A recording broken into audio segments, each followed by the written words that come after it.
This is Kenilworth Castle, an astonishing landmark which was once a magnificent fortress, transformed into a palace fit for a queen, and finally slighted by the parliamentarians in 1649, so that nothing now remains but ruins.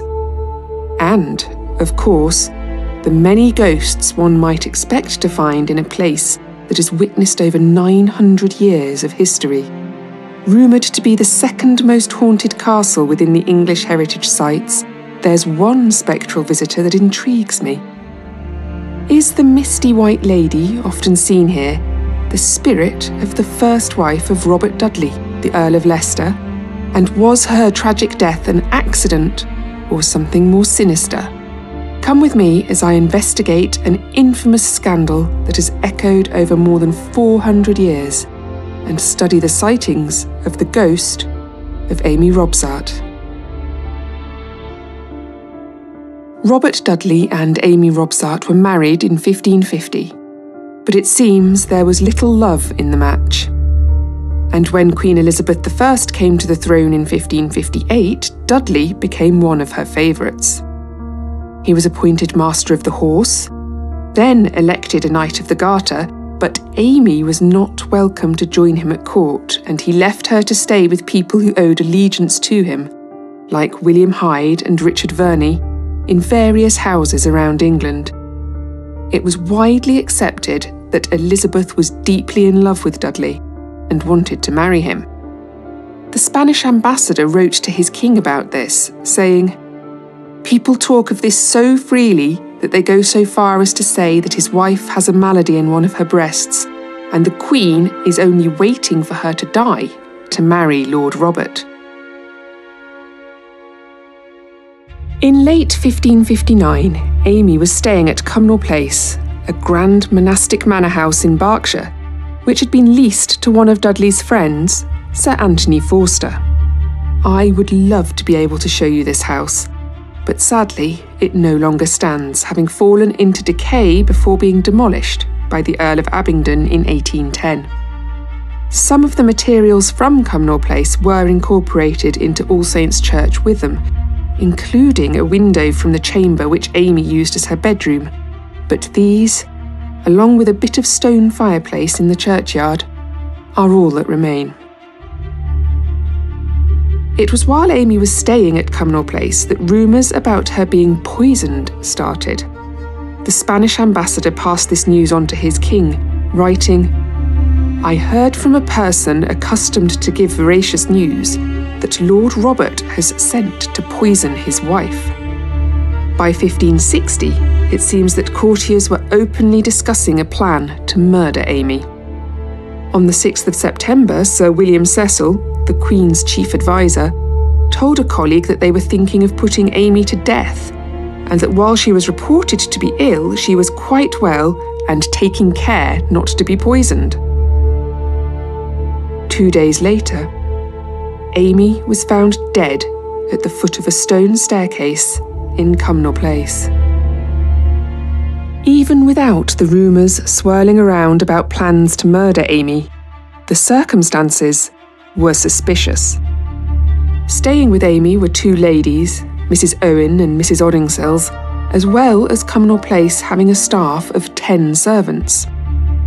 On the day she died, Amy sent the servants to a fair at Abingdon, so to all intents and purposes, she was alone. Did she fall, or was she pushed? The coroner's verdict was death by misadventure. Lady Amy accidentally fell precipitously down the aforesaid steps to the very bottom of the same steps, and then sustained not only 2 injuries to her head, but, by reason of that fall and Lady Amy's own body weight falling down the aforesaid stairs, the same Lady Amy there and then broke her own neck.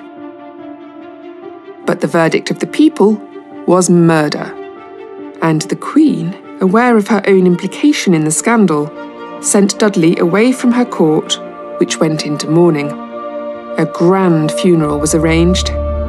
Again, we can thank the Spanish ambassador for writing about this, telling his king, "There was hardly a person who did not believe that there had been foul play, the preachers in their pulpits spoke of it. Small wonder, then, that Cumnor Place gained a reputation for being haunted by the unquiet spirit of Amy Robsart. The figure of a beautiful, well-dressed woman would appear at the foot of a stone staircase, widely believed to be where Amy's remains were found. Attempts were made to exorcise this ghost, with 9 parsons from Oxford working together to lay the spirit in a nearby pond. This didn't work, but local legend states that from that moment, the pond never froze. Tenant farmers who occupied Cumnor Place in the early 1700s reported continuing paranormal activity. Candles would all go out at once, without any person near them or any wind blowing by them. Terrifying noises were heard during the night. Sometimes, a strange, unnatural light would fill the house. It seems that Amy was not ready to rest in peace.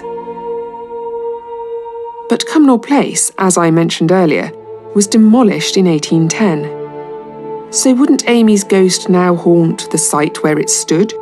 Would her spirit have moved on from the place she died to Kenilworth Castle? And if so, why? Well, in 1563, just 3 years after Amy's death, Elizabeth I granted Kenilworth Castle to Dudley, and he set about transforming it into a magnificent palace for his queen's entertainment. During one of her visits in 1575, Elizabeth stayed for 19 days in purpose-built lodgings, enjoying a garden created especially for her, firework displays and tournaments. If there hadn't been an ill-timed rainstorm, Elizabeth's stay would have ended with a masque urging her to marry Dudley. Whether the play would have persuaded the Queen or not, we'll never know. But Dudley was still the subject of gossip surrounding Amy's death, and not considered the best marriage prospect for the monarch. Instead, in 1578, he married the Queen's cousin, Lettice Knollys. Their joint tomb can be seen at St Mary's Church in Warwick, and maybe thought that all the nastiness with Amy was behind him. He was wrong. In 1584, 24 years after Amy's death, an anonymous book called Leicester's Commonwealth was published. In it were claims that Dudley had murdered his first wife and others, and it was incredibly popular. So many people read it that in 1585 the Queen was forced to ban it as libelous to Dudley, which didn't really do anything to convince the rest of the world that he was innocent. 3 years later, while staying at Cornbury Park in Oxfordshire, Dudley is said to have met the ghost of Amy in Witchwood Forest. She warned him that he would soon join her, and indeed a few days later, he died following a sudden illness. Interest in the mystery surrounding Amy's death has never really gone away.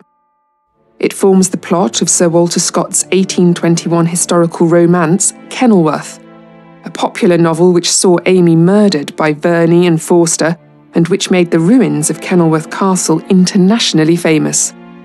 And in 1894, the case of Scott Hall and Abingdon was heard in the Chancery Division. Mr. Scott Hall had contracted with the Earl of Abingdon to buy a property known as Cumnor Place, which he claimed had been marketed to him as the historic place where Amy Robsart died, as described in the famous novel Kenilworth, and which contained a chamber and staircase haunted by her ghost.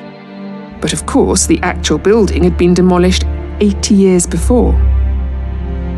Mr. Scott Hall lost his case, one of the points against him being that whilst the property now known as Cumnor Place appeared to be free of any connection to Amy, the potentially haunted pond was included in the land he had purchased. If we consider Amy's spirit to be a restless one, returned from the grave with a purpose, maybe driven to right a wrong, then her appearance at more than one site makes sense. She haunted the place where her life ended so tragically. She haunted her husband, bringing him a grim warning of his own demise. Perhaps when Cumnor Place was demolished, she moved on to haunt the castle, where the man she had married spent so much time and money bringing joy to another woman. It can't have been pleasant for Amy, living in the shadow of the Queen, hearing the rumours about Dudley and potentially fearing for her life. And at Kenilworth, she has the good company of other spirits.